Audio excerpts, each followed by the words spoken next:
Hai semuanya, saya Putri Fadila Zoira dengan NIM S1S1240076.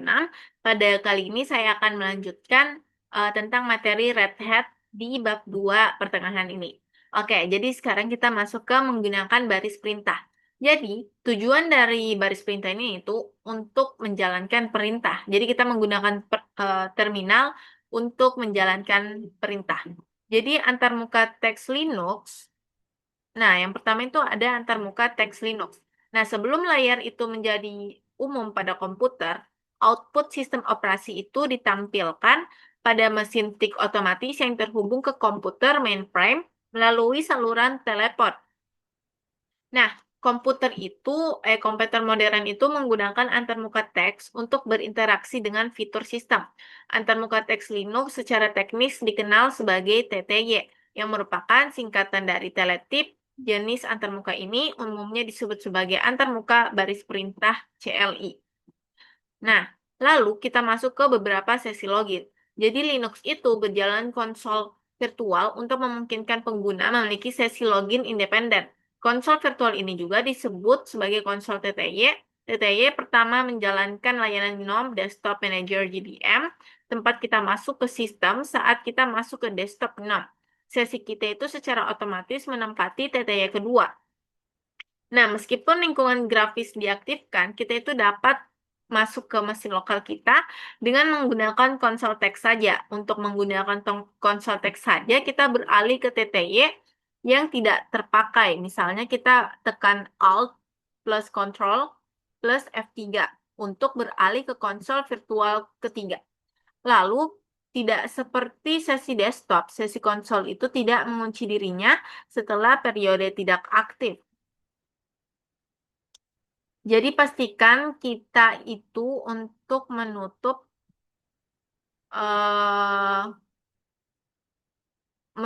sesi setelah kita selesai bekerja. Nah, kita itu dapat menutup sesi dengan mengetik exit atau dengan menekan Ctrl D. Ctrl plus D. Untuk kembali ke sesi desktop, kita tekan Alt plus Ctrl plus F2 atau kita dapat menekan Alt Ctrl F1 untuk kembali ke JDM. Nah, antarmuka baris perintah Linux itu adalah salah satu fitur paling populer dari sistem operasi ini. Kita itu bakal terus-menerus beralih antara konsol TTY akan merepotkan. Jadi kita dapat menggunakan aplikasi yang meniru perilaku TTY. Aplikasi ini itu umumnya dikenal sebagai terminal. Konsol TTY dan aplikasi terminal itu sama-sama berjalan pada sistem operasi yang disebut dengan Linux. Kerang sebuah shell menyediakan prompt perintah, pintasan keyboard untuk interaksi yang lebih cepat, beberapa perintah bawaan, dan juga sejumlah fungsi praktis untuk pemrograman atau script shell sebagian besar distribusi Linux menggunakan shell bash. Nah, aplikasi terminal pada desktop GNOME diberi nama yang intuitif, yaitu terminal. Untuk meluncurkan aplikasi terminal, klik aktivitas di bagian kiri atas desktop, ketikkan terminal di bilah pencarian dan tekan enter. Atau setelah mengklik aktivitas, kita klik icon grid di panel di bagian bawah layar untuk menelusuri semua aplikasi yang terinstall dan pilih aplikasi terminal.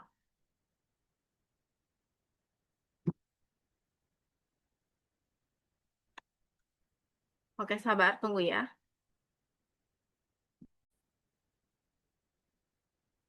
Oke, lanjut. Jadi setelah kita membuka aplikasi terminal, kita akan otomatis masuk ke shell bash saat seperti saat beralih ke konsol TTY baru. Kita tidak perlu masuk ke aplikasi terminal karena kita telah meluncurkannya dalam sesi login yang sudah ada. Lalu kita akan melakukan tugas pada terminal. Aplikasi biasanya merupakan komponen grafis tingkat tinggi yang berinteraksi dengan sistem untuk melakukan aktivitas pengguna tertentu, seperti membuat presentasi eh, atau menjelajahi internet. Nah, di Linux program itu seperti editor teks, pemutar musik, dan juga editor grafis yang berjalan di shell bukan sebagai aplikasi grafis di desktop, tapi juga jika sistem Linux tidak memiliki antarmuka grafis, maka kita tidak dapat berinteraksi dengan aplikasi grafis. tetapi kita dapat melakukan tugas-tugas terkait sistem dengan shell. Nah, shell Linux ini tuh populer karena memungkinkan pengguna kita untuk melakukan konfigurasi di seluruh sistem. Saat kita menggunakan shell Linux, baik di konsol atau terminal, kita itu memberikan komputer sebuah perintah, berbeda dengan aplikasi. Karena kita berinteraksi dengan perintah hanya dengan menggunakan terminal. Beberapa perintah itu sudah terintegrasi ke dalam shell itu sendiri, tetapi sebagian besar perintah diinstal pada sistem. Saat kita mengetikkan perintah, shell itu akan mencari perintah tersebut di sekumpulan direktori sistem. Kumpulan direktori ini dikenal sebagai sebuah direktori sistem jalur. Beberapa perintah mengumpulkan informasi tentang pengguna atau sistem komputer itu sendiri, dan perintah lain menemukan atau bahkan memodifikasi file. Selanjutnya, kita masuk ke menjalankan perintah di terminal. Di Linux, kita biasanya menjalankan perintah untuk berinteraksi dengan komputer. Dengan menjalankan perintah, kita dapat menghindari navigasi melalui berbagai alat untuk mendapatkan informasi sistem atau untuk melakukan tugas sederhana. Misalnya untuk melihat nama komputer, kita dapat membuka aplikasi pengaturan, menavigasi ke bagian tentang, dan juga meninjau label nama perangkat. Atau di terminal, kita hanya menggunakan hostname perintah. Pada contoh berikut, perintah tersebut mengembalikan mycomputer.example.com yang merupakan nama lengkap mesin tersebut. User host, hostname, mycomputer.example.com ini. Nah, sebagian besar perintah itu memiliki tindakan default saat dijalankan, tetapi perintah tersebut tidak terbatas pada melakukan tindakan itu saja. Kita dapat menambahkan satu atau lebih tindakan pilihan pada suatu perintah untuk memodifikasi perilakunya. Nah, umumnya opsi perintah itu dimulai dengan tanda hubung minus dan menggunakan satu huruf, atau opsi dimulai dengan dua tanda hubung minus ini dengan menggunakan sebuah kata. Pada contoh berikut, kita menambahkan minus minus D opsi untuk menampilkan nama domain dan minus S opsi untuk menampilkan nama pendek mesin. Nah, perintah juga menerima argumen adalah target dari perintah, seperti file atau objek yang menjadi sasaran perintah tersebut. Sebagai contoh, ID perintah ini tuh mencetak ID pengguna yang digunakan sistem untuk mengidentifikasi pengguna secara unik. Pada contoh berikut, kita menggunakan ID perintah karena kita tidak menggunakan opsi ID perintah ini menjalankan tindakan defaultnya, yaitu mencetak informasi pengguna saat ini. Nah, pada contoh berikut, kita menggunakan ID perintah dengan sebuah opsi, tetapi tanpa argumen. Minus U itu opsi tersebut menentukan untuk hanya mencetak ID pengguna. Perintah tersebut mengasumsikan pengguna saat ini sebagai argumen. Lalu pada contoh terakhir, kita menggunakan ID perintah dengan opsi dan argumen. ID perintah tersebut menerima default sebagai pengguna target untuk perintah tersebut. Minus U, opsi tersebut mencetak default ID pengguna yang berbeda dari contoh sebelumnya. User host ID minus U default 1001. Lalu suatu perintah dapat memiliki beberapa opsi dan arti dari opsi-opsi tersebut tidak dapat dipertukarkan antar perintah. Kita dapat melihat opsi itu untuk suatu perintah dengan menggunakan garis-garis help opsi tersebut. Perintah tersebut menampilkan pengguna yang sedang masuk ke mesin tersebut, seperti ini. Nah, perintah date and time date CTL memberikan informasi waktu. Perbedaan utamanya adalah bahwa secara default, time detect L ini tuh perintah N menampilkan informasi zona waktu dan apakah jam mesin disinkronkan dengan server waktu. Nah, informasi sinkronisasi ini tuh penting karena beberapa layanan bergantung pada waktu sistem agar agar dapat berfungsi dengan benar. Contohnya, berikut menunjukkan output dari perintah date dan time detect all. Seperti ini. Nah, perintah ini password memperbarui kata sandi pengguna. Secara default, perintah ini tuh mengubah kata sandi pengguna saat ini. Jadi, kita itu tidak perlu menentukan nama akun sebagai argumen root, namun pengguna dapat mengubah kata sandi untuk pengguna manapun. Dalam skenario ini, kita harus menentukan akun target sebagai argumen.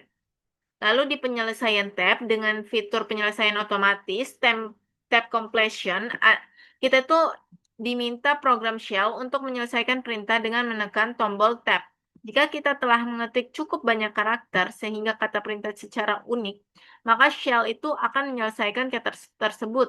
Jika karakter yang kita masukkan tidak cocok dengan perintah unik, maka shell akan menyelesaikan kata tersebut. Maka shell akan menyelesaikan sebanyak mungkin karakter yang bisa diketik dan kemudian berhenti hingga kita memberikan karakter tambahan. Menekan tab untuk kedua kalinya akan menampilkan kata-kata perintah yang cocok dengan pola yang diketik. Pada contoh berikut, kita itu mengetik host dan menekan tab 2 kali akan menampilkan 4 pilihan. Saat kita mengetik pilihan tambahan dan menekan tab lagi, shell akan menyelesaikan hostname perintah tersebut. Nah, seperti ini. Oke, selanjutnya.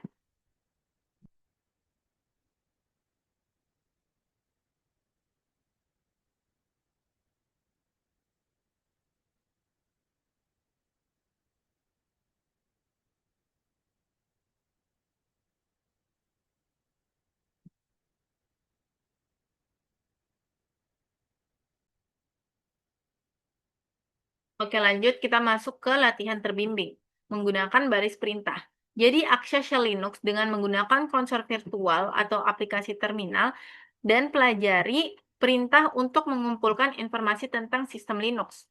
Hasilnya, kita akan masuk ke shell Linux, lalu kita menggunakan perintah non-interaktif untuk melihat informasi tentang sistem Linux dan juga mengubah kata sandi pengguna. Sebagai student, pengguna di workstation komputer tersebut buka terminal, lalu kita dapat membuka terminal dengan mengklik aktivitas lalu terminal. Pada baris perintah, kita menggunakan lab perintah untuk mempersiapkan sistem kita untuk latihan ini dan untuk memastikan bahwa sumber daya yang dibutuhkan itu tersedia. Mahasiswa stasiun kerja Labster Access Klik.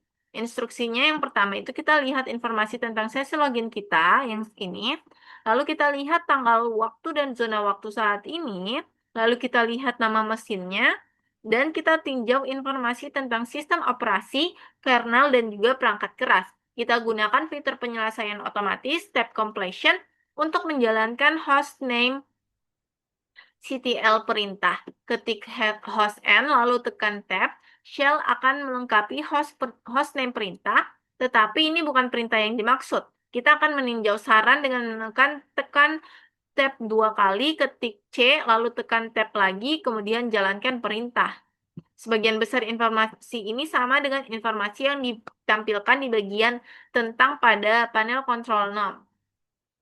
Nah, pada konsol virtual ketiga, kita masuk sebagai operator 2 pengguna dan kita gunakan Red Hat sebagai kata sandi. Perbarui kata sandi pengguna menjadi rh1e104.cli. Lalu kita bakal beralih ke konsol virtual ketiga dengan menekan Alt Ctrl F3, masuk sebagai operator 2 pengguna dengan Red Hat sebagai kata sandinya.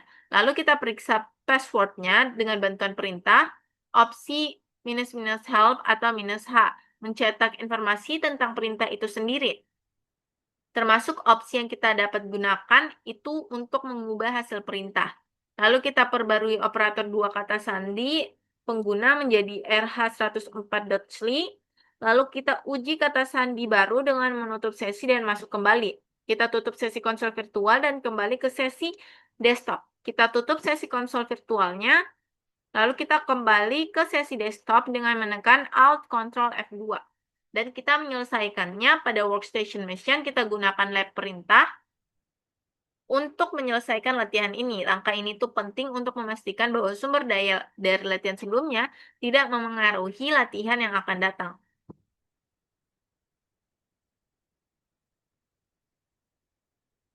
Nah, kita langsung masuk ke praktikum mengakses sistem Linux. Jadi, akses desktop Linux dan tambahkan pengguna standar ini menggunakan terminal Linux. Kumpulkan informasi tentang sistem dan atur nama host. Nah, jadi hasilnya itu akan menggunakan konsol virtual dan konsol cockpit untuk memperbarui kata sandi. Lalu kita akan memeriksa status pencatat waktu mesin. Sebagai student pengguna di workstation mesin tersebut, kita menggunakan lab perintah untuk mempersiapkan lingkungan kita untuk latihan ini dan untuk memastikan bahwa sumber daya yang dibutuhkan itu tersedia. Mahasiswa, nah yang ini. Nah, dalam skenario ini kita memiliki beberapa akun di komputer tersebut, kita memperbarui kata sandi untuk setiap akun tersebut dengan beralih ke akun tersebut terlebih dahulu. Nah, jadi yang pertama, pada konsol virtual keempat, perbarui developer 1 kata sandi pengguna, tetapkan lab 2-RH104-1 sebagai kata sandi baru. Coba kita lihat tampilkan solusi. Nah, di sini kita beralihlah ke konsol virtual keempat dengan menekan Alt Ctrl F4, masuk sebagai developer 1, pengguna, dan gunakan Red Hat sebagai kata sandi. Lalu kita tinjau password informasi bantuan perintah, opsi --help atau garis H ini mencetak informasi tentang perintah itu sendiri. Dan opsi yang kita dapat itu kita gunakan untuk mengubah hasil perintah. Seperti ini.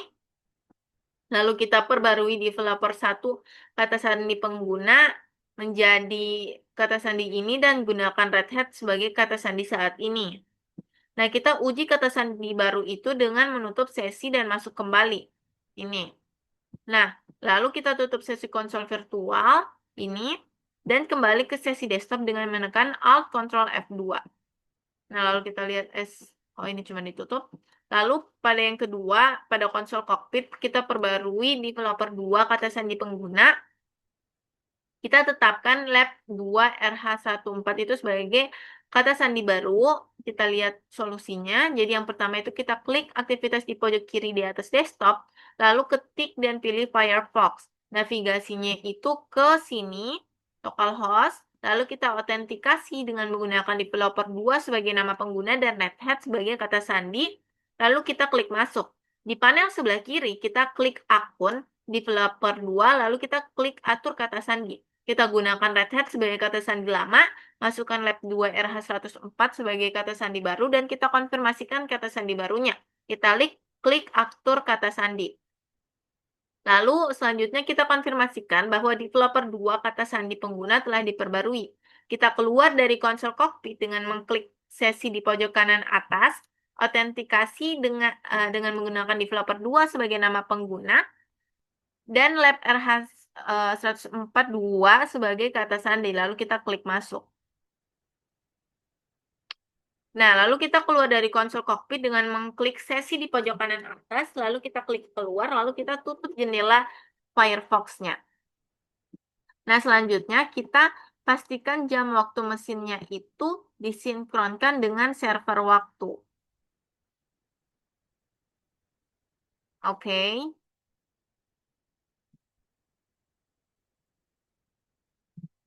Sabar.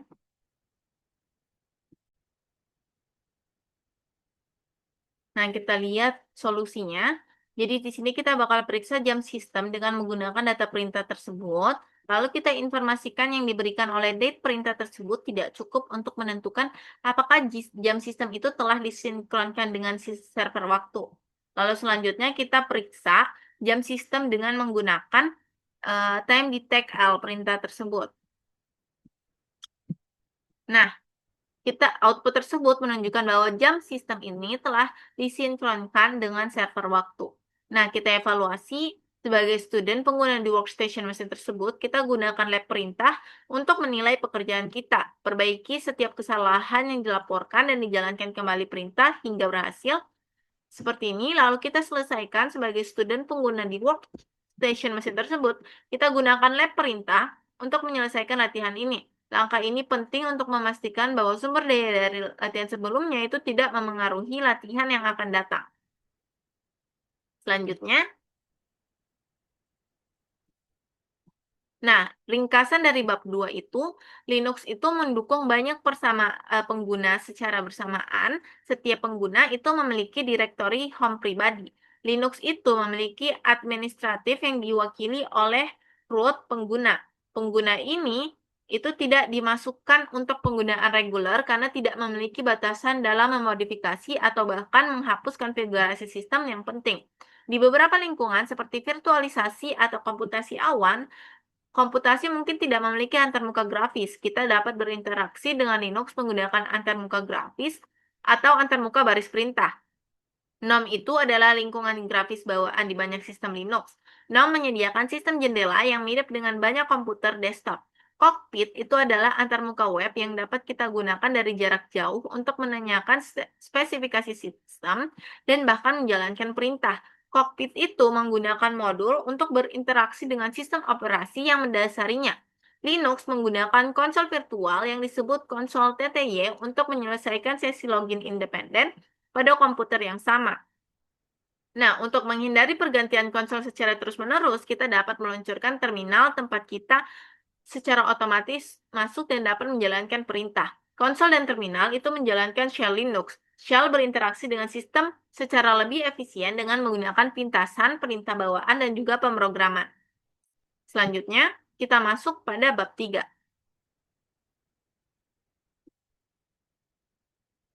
Oke, sabar.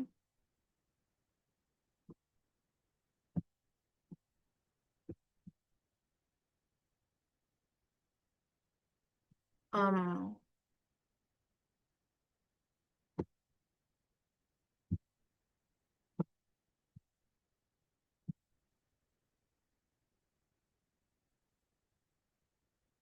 sabar ya.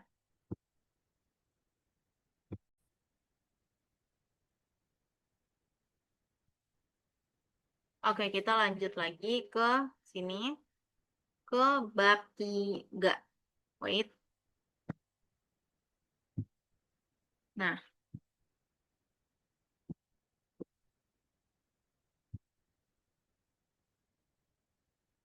oke, jadi di bab 3 itu kita membahas tentang cara mengelola file di Linux. Jadi, di sini kita akan membahas mengontrol keluaran perintah, lalu akan latihan terbimbing mengontrol keluaran perintah. Sabar, belum melihat dulu sesuatu. Oke. Latihan terbimbing mengontrol keluaran perintah, memanipulasi file teks dan binar, latihan terbimbing manipulasi file teks dan binar, mengedit file teks, latihan terbimbing mengedit file teks, praktikum mengelola file di Linux, dan juga ringkasan. Oke, jadi sasarannya ini adalah kita gunakan alat grafis dan baris perintah untuk membuat dan memodifikasi file teks serta untuk mengidentifikasi file binar. Nah, bagian-bagiannya itu kita mengontrol keluaran perintah dengan latihan terbimbing, lalu memanipulasi file teks dan binar dengan latihan terbimbing, dan juga mengedit file teks dengan latihan terbimbing. Dan juga laboratorium mengelola file Linux.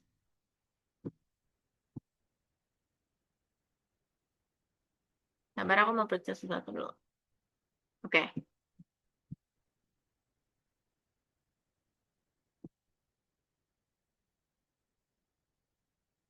Nah, jadi di sini kita akan mengontrol keluaran perintah. Tujuannya kita akan mengendalikan keluaran perintah dengan menggunakan sintaks penyaringan dan juga pengalihan. Nah, kita mengontrol keluaran perintah. Ungkapan terkenal di Linux semuanya adalah file menggambarkan arsitektur sistem operasi tersebut. Segala sesuatu dalam sistem, mulai dari proses hingga file dan direktori, dia itu direpresentasikan oleh sebuah deskriptor file yang diabstraksikan di atas lapisan sistem file virtual di kernel. Desain ini hanya menyediakan antarmuka yang seragam untuk aplikasi dan pengguna. Linux menyertakan banyak teknik untuk memproses deskriptor file menjadi file yang dapat diakses oleh pengguna. Nah, salah satu teknik tersebut itu adalah pengalihan input dan output. Saat kita membuka terminal, sistem itu menerima input dari keyboard kita dan mengirimkan output program serta kesalahan ke layar. Pengiriman output menggunakan 3 aliran, yaitu input-output yang berbeda yang disebut masukan standar, keluaran standar, dan juga kesalahan standar di Linux. Aliran ini tuh terbuka untuk setiap program saat program dimulai. Itu masukan standar saluran atau STDIN adalah tempat program membaca inputnya. Output teks normal ditransmisikan melalui keluaran standar atau stdout. Pesan kesalahan yang mungkin dihasilkan oleh suatu program itu dikirim melalui kesalahan standar atau stder. Nah, saluran-saluran ini itu mewakili aliran data antara terminal, program, dan juga file. Dan kita memiliki kendali penuh atas bagaimana data tersebut mengalir. Shell menawarkan mekanisme untuk mengalihkan aliran data saat sebuah perintah itu dieksekusi. Akibatnya, Shell mungkin membaca dari file alih-alih menerima input interaktif dari pengguna, atau program mengabaikan pesan kesalahan yang kita anggap tidak membantu. Lalu kita menggunakan input standar untuk perintah. Saat kita memasukkan perintah pada baris perintah, kita memberitahu shell program mana yang akan dijalankan. Penerjemah perintah menerima input interaktif dari pengguna dan menjalankan program. Terkadang sebuah perintah itu memerlukan argumen yang menunjukkan objek yang akan dia manipulasi. Seperti file yang ingin kita referensikan atau ubah, misalnya saat kita menggunakan chat perintah tersebut, kita dapat menentukan file sebagai argumen. Seperti ini, chat example.txt halo dunia. Nah, kita juga bisa memberikan opsi perintah untuk menyesuaikan perilaku program, misalnya saat kita menggunakan nomor opsi dengan chat perintah tersebut. Chat perintah akan menambahkan nomor baris ke setiap baris file yang sedang kita lihat.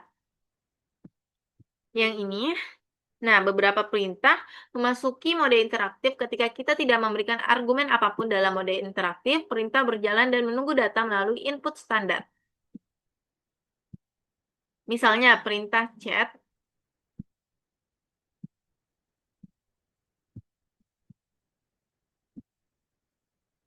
Misalnya, perintah chat biasanya menampilkan isi file teks, namun ketika kita tidak memberikan file ke perintah chat akan menampilkan teks dari input standar seperti ini. Tanpa input standar, chat perintah itu dijalankan tetapi tampaknya tidak melakukan apapun. Lalu kita menampilkan teks di atas output standar. Sebagian besar perintah seperti perintah chat dan echo menampilkan teks di layar saat menghasilkan output. Perintah menampilkan output karena output standar dikirim langsung ke terminal pengendali yang terkait dengan perintah tersebut. Lalu mengalihkan ke loren standar, kita dapat mengubah tujuan output standar dengan menggunakan pengalihan sebagai contoh. Kita dapat mengalihkan output standar ke dalam sebuah file dan menggunakan simbol lebih besar dari ini. Lalu satu simbol lebih besar dari ini akan menggantikan sebuah teks dalam file dengan data yang dikirim ke output standar.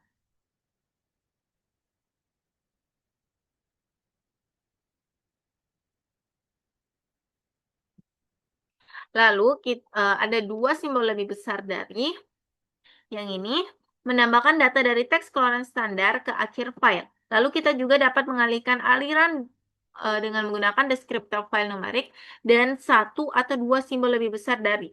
Deskriptor file yang ditentukan oleh output standar itu adalah satu. Output standar adalah aliran default untuk pengalihan, jadi kita tidak perlu menentukannya. Pada contoh berikut, perintah pertama menggunakan deskriptor file dan perintah kedua tidak menggunakannya. Kedua perintah tersebut setara. Lalu kita dapat mengalihkan output standar ke perangkat, bukan ke file dev0. Perangkat tersebut itu adalah perangkat virtual yang dirancang untuk membuang bit saat kita mengirimkan data ke dev atau 0 perangkat.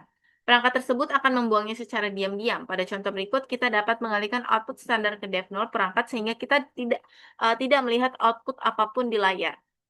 Lalu kita akan mengalihkan output standar sangat membantu saat kita menggunakan perintah yang mungkin menghasilkan banyak output.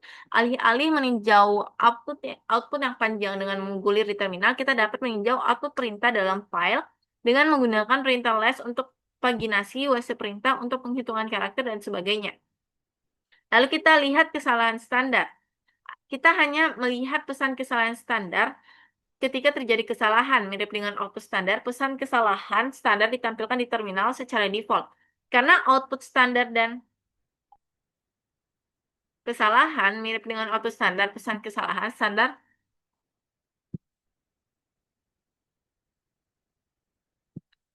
ditampilkan di terminal kita secara default. Karena output standar dan pesan kesalahan standar memiliki target tampilan yang sama, mungkin sulit untuk membedakan keduanya. Output standar itu hanya berisi hasil yang diharapkan dari suatu perintah, kesalahan standar hanya berisi pesan kesalahan. Sebagai contoh, ketika kita salah mengetik perintah, kita dapat melihat output kesalahan standar. Nah, lalu kita dapat melihat pesan kesalahan meskipun kita mengalihkan output standar. Karena pesan kesalahan dikirim melalui error standar. Lalu kita mengalihkan kesalahan standar, output standar dan error standar itu adalah aliran data yang berbeda. Error standar ditunjukkan oleh deskriptor file 2, gunakan deskriptor file diikuti oleh satu atau dua simbol lebih besar dari untuk mengarahkan hanya error standar. Pada contoh berikut, kita mengalihkan output kesalahan standar ke example .txt file dan kemudian membaca isi file tersebut. Pengalihan ini sangat membantu ketika kita ingin melihat output perintah tanpa pesan kesalahan. Kita dapat meninjau pesan kesalahan tersebut nanti dengan melihat isi file. Lalu pada contoh berikut, kita mengalihkan error standar ke def atau nol perangkat. Dan mengalihkan output standar atau standar error berguna ketika kita memiliki output yang tidak kita butuhkan, misalnya saat menjalankan perintah hanya untuk menghasilkan aktivitas guna menguji beban CPU kita, dan mengalihkan output standar juga berguna ketika ada pesan kesalahan yang diketahui dan diharapkan yang tidak perlu kita lihat. Lalu ada saluran pipa. Kita dapat mengalihkan output standar ke input standar dengan menggunakan pipe. Pengalihan output standar dengan menggunakan pipe merupakan komunikasi antar proses dan menggunakan output dari satu perintah sebagai input perintah lainnya. Penggunaan umum pipe adalah manipulasi output perintah untuk melalui serangkaian perintah untuk menyajikannya dalam format tertentu. Kita dapat menggunakan lebih dari satu pipe untuk memproses output perintah. Dalam contoh ini, date perintah mengirimkan tanggal ke input standar printer ref yang membalikkan string. Pada contoh berikut, kita menggunakan dua pipa untuk memanipulasi time detect L perintah. Grab perintah tersebut menyaring berisi time string, kemudian sort perintah untuk tersebut mengurutkan baris secara alfabetis. Opsi sort perintah mengabaikan spasi kosong di awal baris. Dengan menggunakan T perintah tersebut, kita dapat melihat output standar dan mengalihkannya secara bersamaan. Penggunaan pipe berguna untuk menemukan atau memformat teks dari sejumlah besar output dalam beberapa skenario. Alih-alih menggunakan pipe untuk mengarahkan output perintah ke file teks, kita mungkin ingin mengarahkan output perintah tersebut ke file teks. Kemudian kita dapat melihat file hasilnya dan menggunakan pipe untuk memanipulasi output dengan menyimpan output ke file terlebih dahulu, dan kita dapat menghindari menjalankan perintah yang panjang atau lambat beberapa kali. Oke, jadi mungkin itu saja dari saya. Terima kasih semuanya. Bye-bye.